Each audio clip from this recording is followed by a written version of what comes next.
for joining us today's webinar. And as Nelson said, I will be talking today about the SP-11N SIP module and our new SIP chassis interface.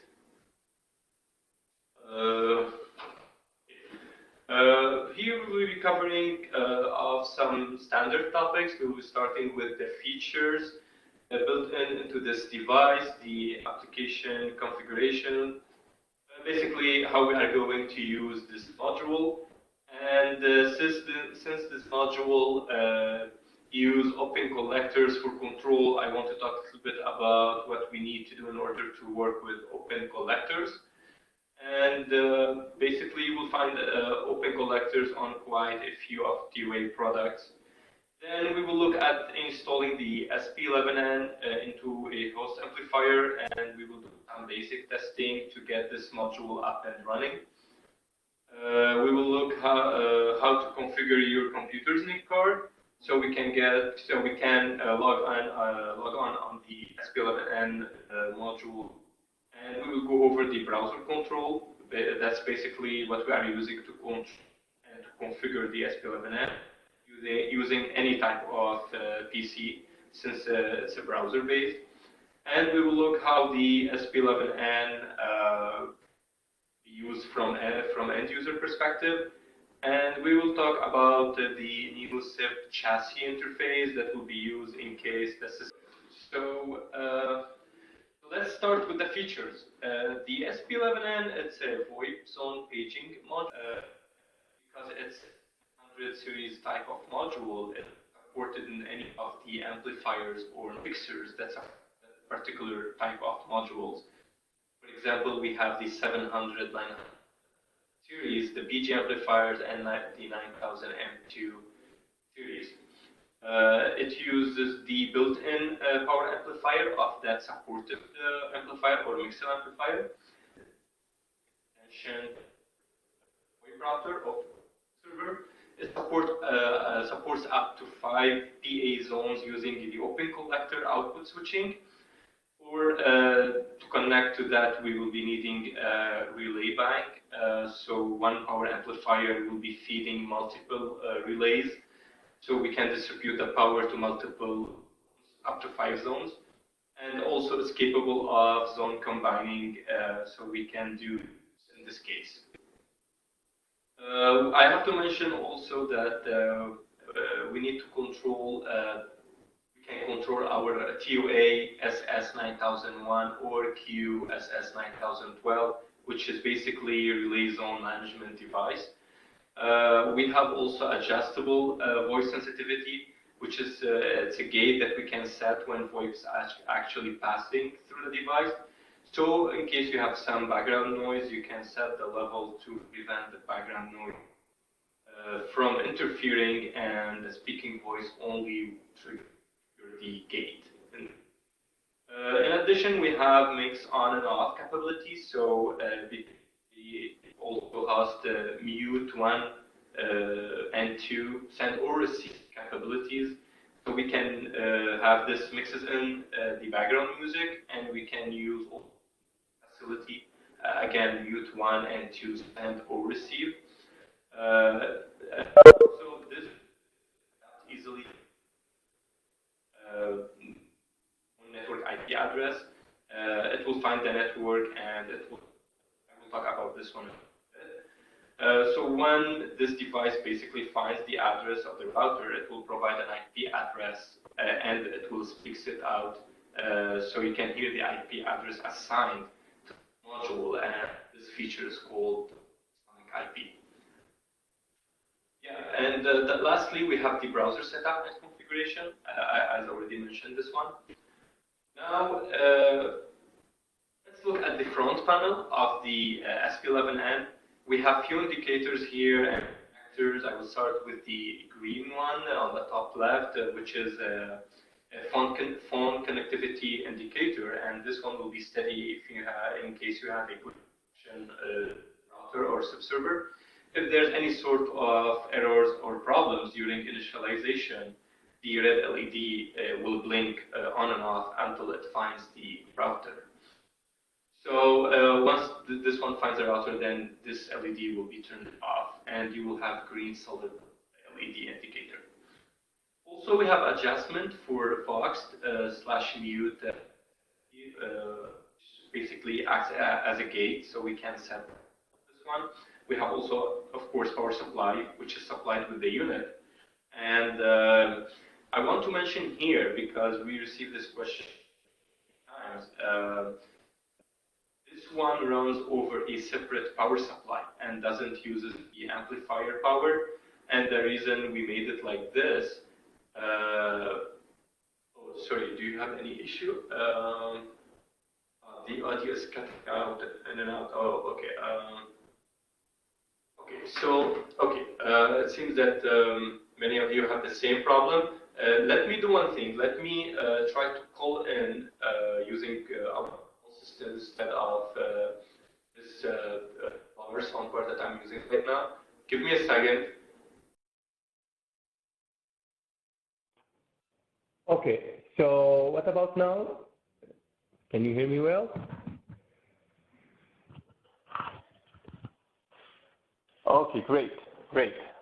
That's great. Thank you. So now I will continue. I'm not sure if you heard, so maybe I will repeat here. Again, we have few indicators, as I mentioned earlier, the LEDs, so LEDs and also phone connectivity. So this green indicator will be steady in case we have good connection to our phone router or subserver, and in case we have any type of errors or problems during initialization, the red LED will blink on and off until it finds the router. So later on, then this one will go away, and you will have only green solid indicator, LED indicator. We have also Vox mute sensitivity. We can adjust this one, which basically acts as a gate, so we can set this level. We have also power supply, which is supplied with the unit. And I want to mention a very important point here, that we are receiving many questions, the same questions again and again. This module runs over a separate power supply and doesn't use the amplifier built-in power supply. And the reason we made it like this, so in case the amplifier is turned off, the device won't lose power and bypass registration to the subserver. Also, we have a typical network connection with the data indicator to show there's some data activity here, and whether you are connected to the network or not, which is a typical RJ45. And also we have 5 control outputs, which they are open collectors port for relay switching. And we have an arrow here on this picture, which basically are try to mention that these functions and features are on the back of the module and not on the front panel. We have selection for mute 1 and 2, whether it's send or receive. We have mix on and off switch. It's defaulted to off, by the way, off position. And also we can defeat the Vox completely, so that sensitivity setting has no effect and the gate is always on. And also we have the reset button to set everything back to factory default. Okay, so why this one is not working? Okay, so let's look at the basic configuration for the SIP module. A very basic setup for a single zone application, you could have the SIP module in one of our supported amplifier, which basically will be passing audio out into the speaker. And also I want to show that these open collectors can be used for other settings too. In this case, let's say you have a busy warehouse and you are paging into that warehouse. You can set up one of these contacts, output contacts, to provide a signal to set up a strobe. So when people see the strobe, they will quiet down or shut down the machinery, or maybe pay attention to that particular paging coming through. In MultiZone Setup, we have the same configuration here with single amplifier, but we are going to have to use the zone controller, which is, I'm showing here example, the QSS 9012 or the SS 9001. And what this controller is, it's a relay bank which has two channels. The first channel will be hosting the BGM on a separate channel, so you can see here in the drawing. And also we can bring in the paging into the page port. And by default, the BGM will be always online. And when we are going to do the page, the relay flips and the BGM will be muted in that particular zone and the paging will go through. So again, I want to mention in this application, this is a single power amplifier setup. So please keep in mind that this single amplifier has to provide the max power for all zones to power all the speakers in case you want to do all call situation. So the size of the amplifier should be based on all call scenario. Another possibility, if we use the mixer output, in this case I'm showing the 9000 M2, so we can send line output line level output, and we can feed power amplifiers in case you have high power requirement for your project. For example, for some of the zones, more than what our TOA 700 or 900 series amplifier can provide. The open collectors in this case will be feeding our contact inputs on the 9000, and this will be actually doing all the matrixing, and it will steer the page into the appropriate zone. Then also, of course, we can have other scenarios in this example where our mixer is providing only line level output to where it can be taken, for example, to other devices to have other applications, like, for example, the VM3000, which can be used for mass notification, the N8000, which is an intercom lineup, and the NX100. So what these devices need is a line level audio coming in to their ports plus control. So now we can, for example, interact with intercom or mass notification system. Also, I want to mention that the NX100 is a WAN-based device, so you can use this one, for example, to trigger broadcast basically around the world and or maybe into different regional areas. Now, I want to talk a little bit about those open collectors. Again, these are not relays. Those are active devices, and they have to be supplied with a voltage. Here I'm showing external relay, which can be the relay of the SS9001, TOA SS9001, or TOA QSS 9012, and we require B+ power because these open collectors are active devices. So once we have these set up, we can have 5 channels ready to go. You can see it in the background. We are showing zone 1, zone 2, zone 3, and zone 5, because we have 5 relays on at the same time. So once we have a dial selected here on the phone, as we can see as an example on the left picture, on the left side of the image, the transistor here will forward contact, and basically your current will flow and your relay device will be activated. We have a diode here. Please, when you are working with audio devices and relays, make sure that you have a diode because the energy stored in that relay, when the current is flowing, the circuit will open up again and the energy will flow in the reverse direction, and you want to make sure you clamp this out or you will get a big pop-up in your audio system. So I want to mention that our SS9001 or QSS9012 already have these in, but in case you are working with separate relay, please pay attention to this. And also the maximum forward voltage is 27 volt DC and 50 milliamp per channel. So we did all the setup. Now, what's required here to basically make everything work?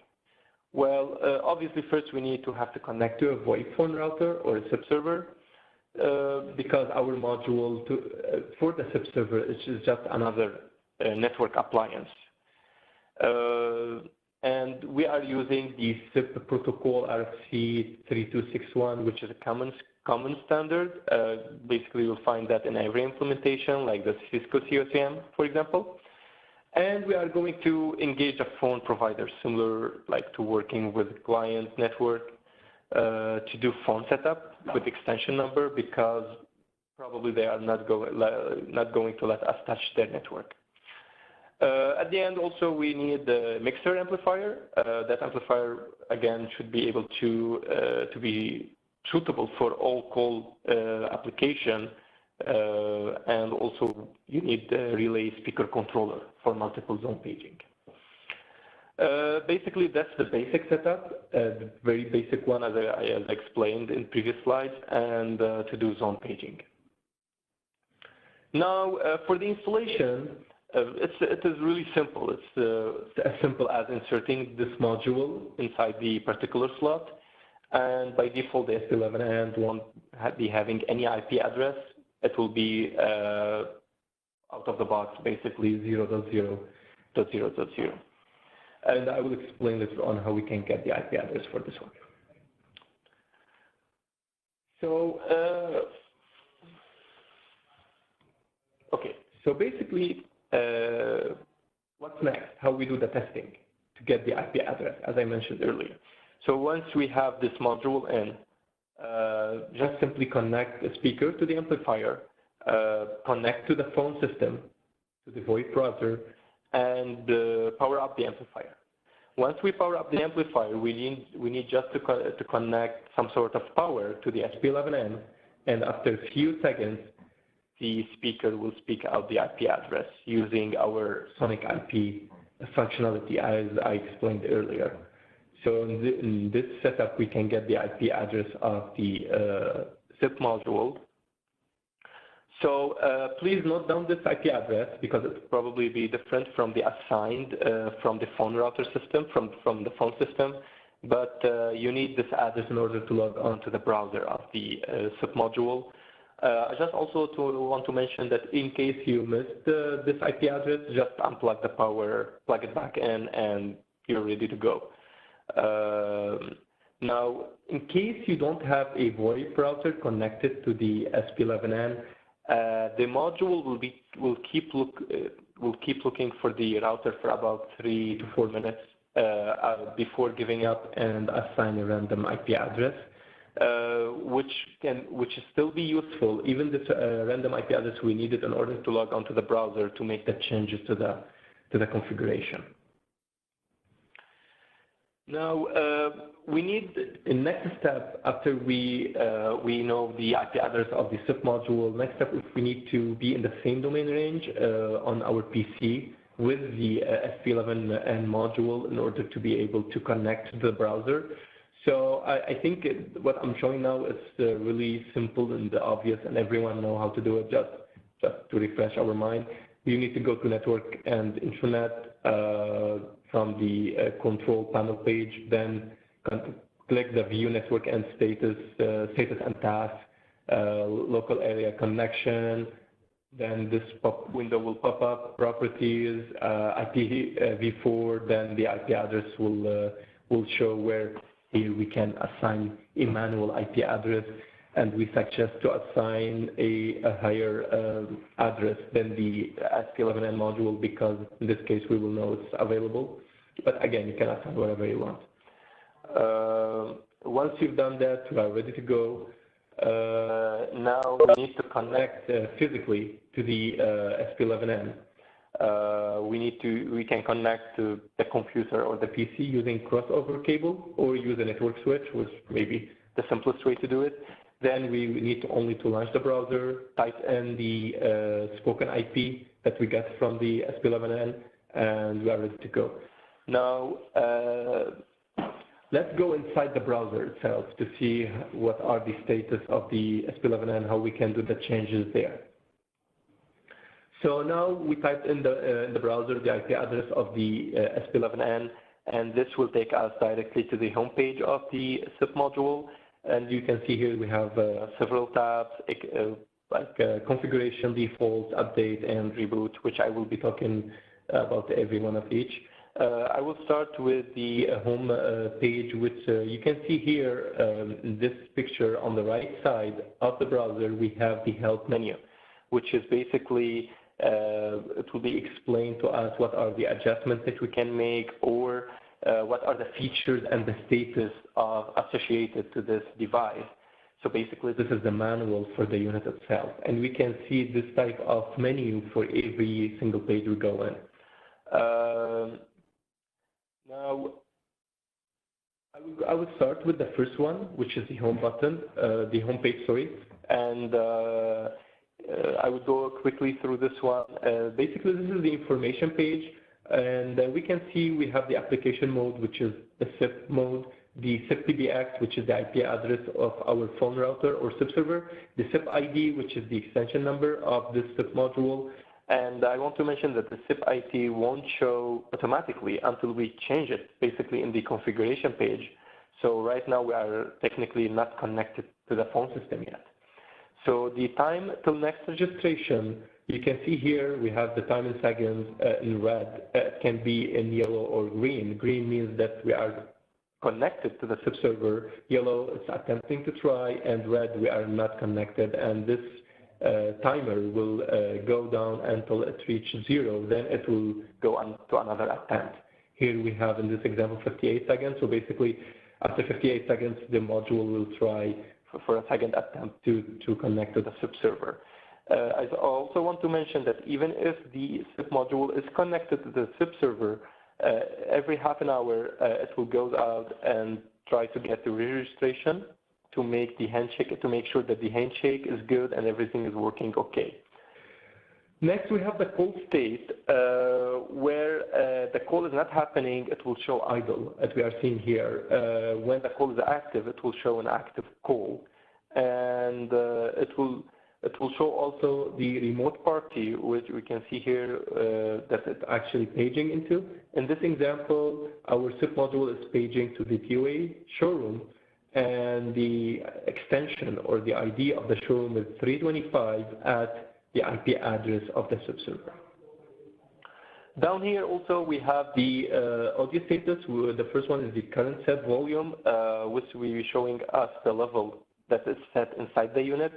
We have the ability, of course, to adjust this in the configuration page, but for information purposes, we have it here on the home page as well. The last two are our peak level, which they are at the dB full scale. In this case, there's nothing happening, so they are at minus infinite or off, and this the range is going from minus 99 dB to 0 dB. And also, lastly, I want to mention that these sections are dynamic, so in case we have a call, then this will change, or for example, if we lost the registration to the SIP server. So these are dynamic information. Now, on the configuration page, we have on the left side basic settings and advanced. We will start with the basic settings.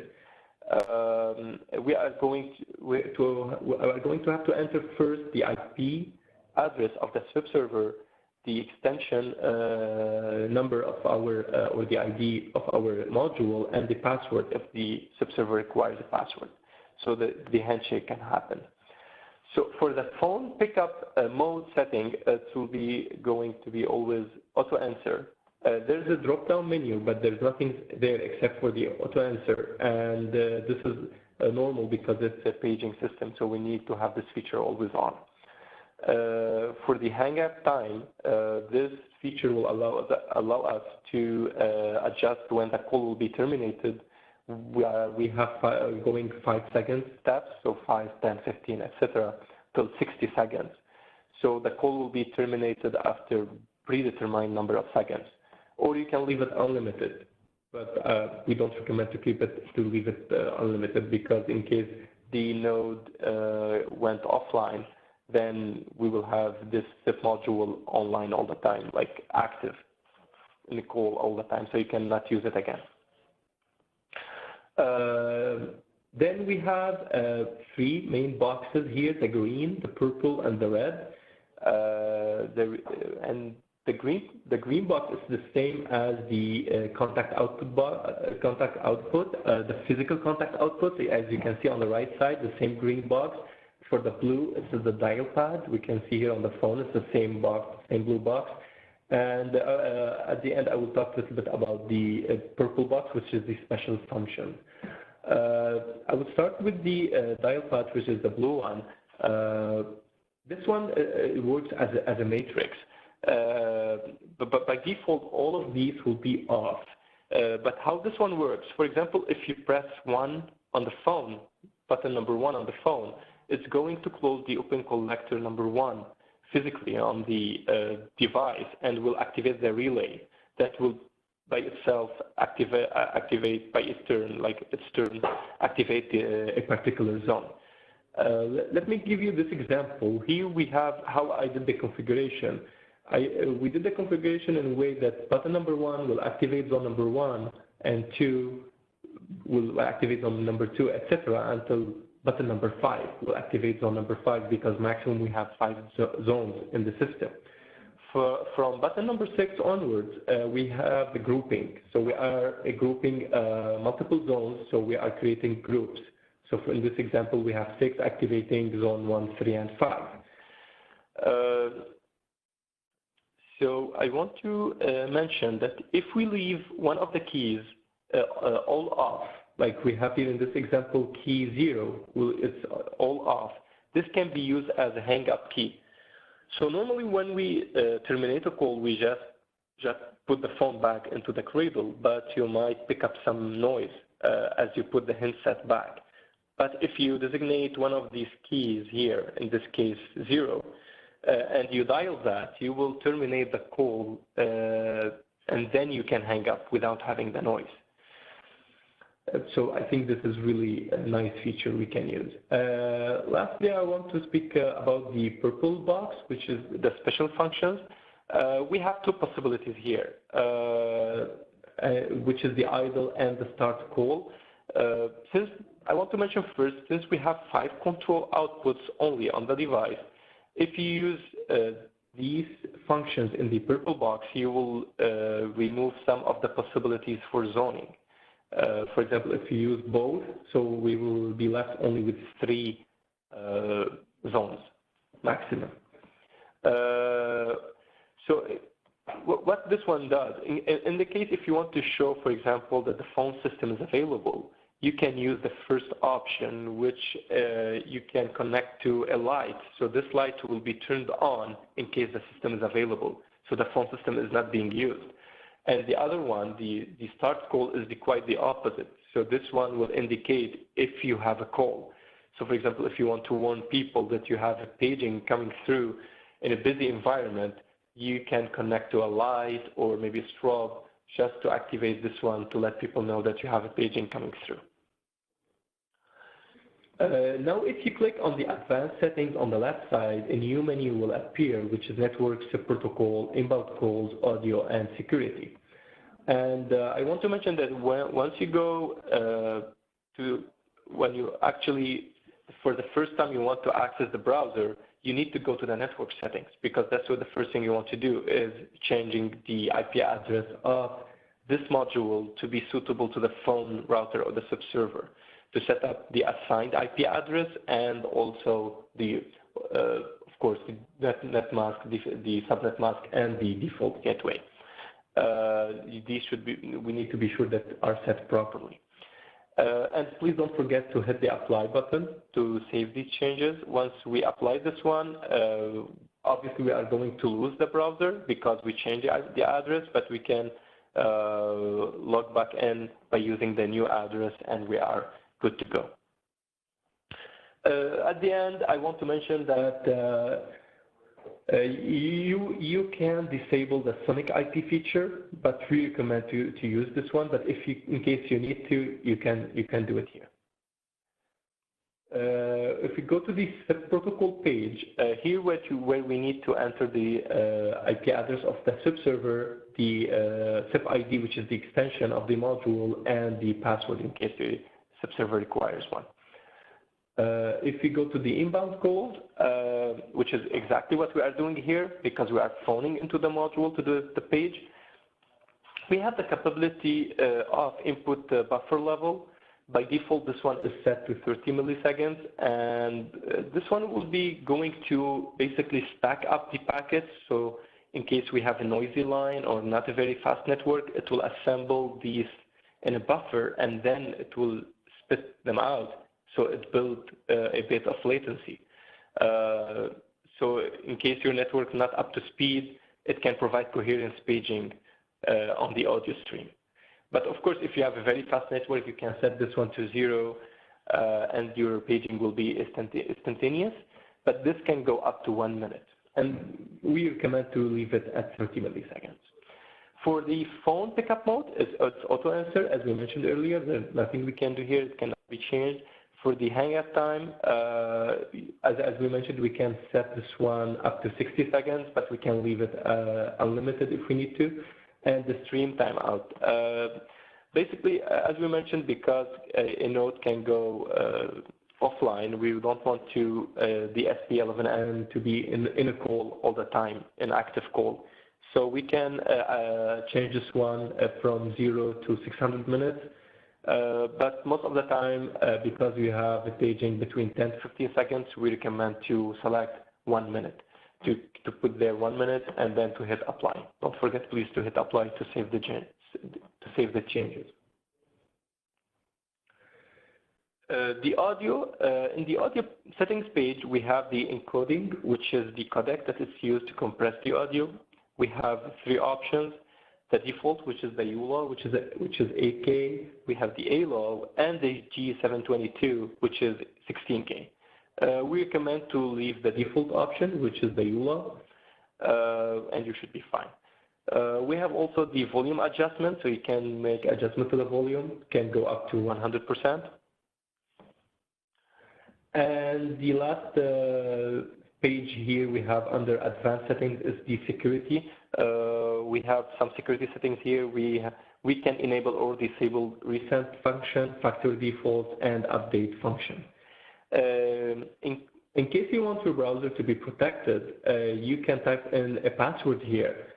So you can set the password, and so next time when you are trying to log in, it will ask you for username and password.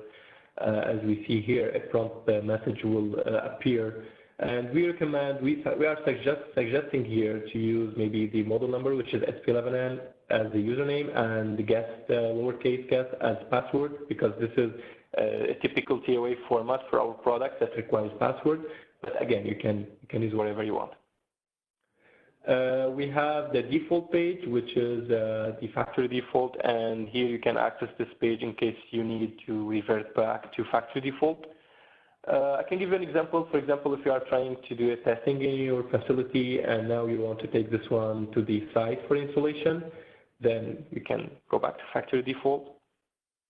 And if there's any future update from TOA, here where you can go to upload the binary file and do the update. And finally, we have the reboot page. If you have a problem with the unit and you want to reset the unit, you can go to this page and reboot the device. So now we finished all, let's assume that we finished all that configuration and the SIP module is connected, up and running. Now what? How we can use this one from end user perspective? First of all, we need to connect to the phone network. We need to dial the SP-11N extension number. We select a single zone or group of zones using the dial pad. As indicated here, we have the first, in our example, the first 5 keys for zones, and the next are for groups. And also, I want also to mention that because we have 10 buttons to dial, we can switch from zone to zone. So for example, if I want to page from zone 1, then I want to page to zone 2, I don't need to hang up the phone. I just need to press button number 2. as represented here in this example, and then the first zone will hang up and we will engage the second zone. So when the page is finished, simply hang up.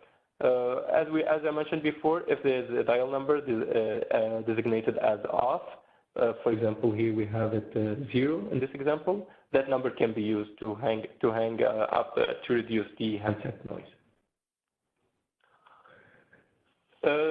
Before finishing this webinar, I want to mention that we have a new SIP interface chassis. New product will be launched in March, and it's called SIP interface chassis.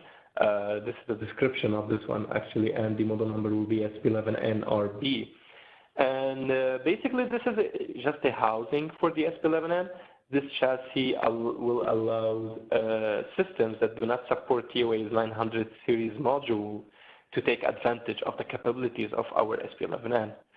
For example, if you have an existing analog south system somewhere in some facility and you would like just to connect the SIP phone system for paging, you can use the SP-11N with this chassis. No need to change their amplifier to buy ours, like 700 or 900 series amplifier. You can just buy the SIP module with the chassis and it will be good to go.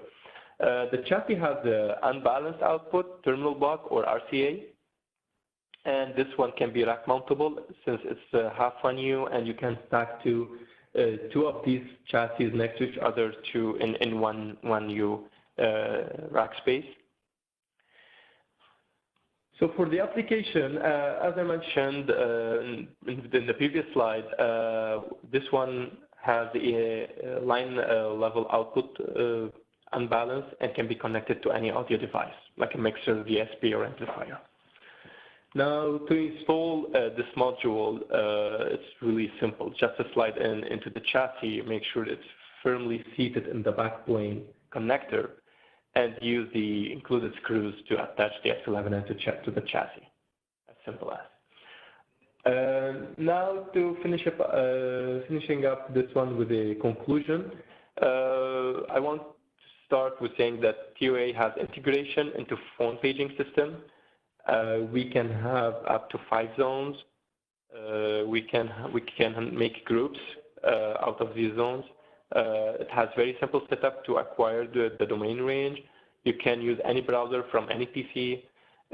This module uses the internal single channel amplifier of the host amplifier and can provide line level output from that host mixer or amplifier if you need more power to attach to extra amplifier to third-party amplifiers. Also, it has control outputs for relay channels, and as you've seen in previous slides, you can use those outputs to do anything. Basically, it doesn't have to be a page. You can turn on or off a light. You can connect to a strobe, etc. And lastly, it can be used in applications where our TOA 900 series amplifier are not supported by using our new chassis interface. And well, that's pretty much everything for me. I want to say thank you for attending the webinar. Please, if you have questions, start typing in your questions in the chat box, and I will be waiting for a few minutes before I start answering your questions one by one. And after we finish, we will start with the draw for the prize.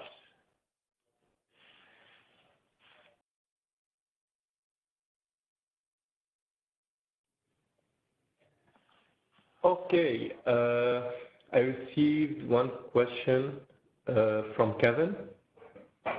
We have had issues previously with TOA SIP integration to Mitel PBX. Do you know if this has been tested with SP-11N? Ironically enough, I had the conversation this morning with our technical support manager about the same one, and I asked him about Mitel, and he confirmed to me that it is working with Mitel. And if it's like on-premise PBX, any on-premise PBX, we should have no issues with it. We are having issue with connecting to cloud PBXs. We don't have the capabilities right now to connect to any cloud PBX because of the DNS issue. We cannot keep looking for the DNS. We need a fixed DNS in order to connect to the subserver.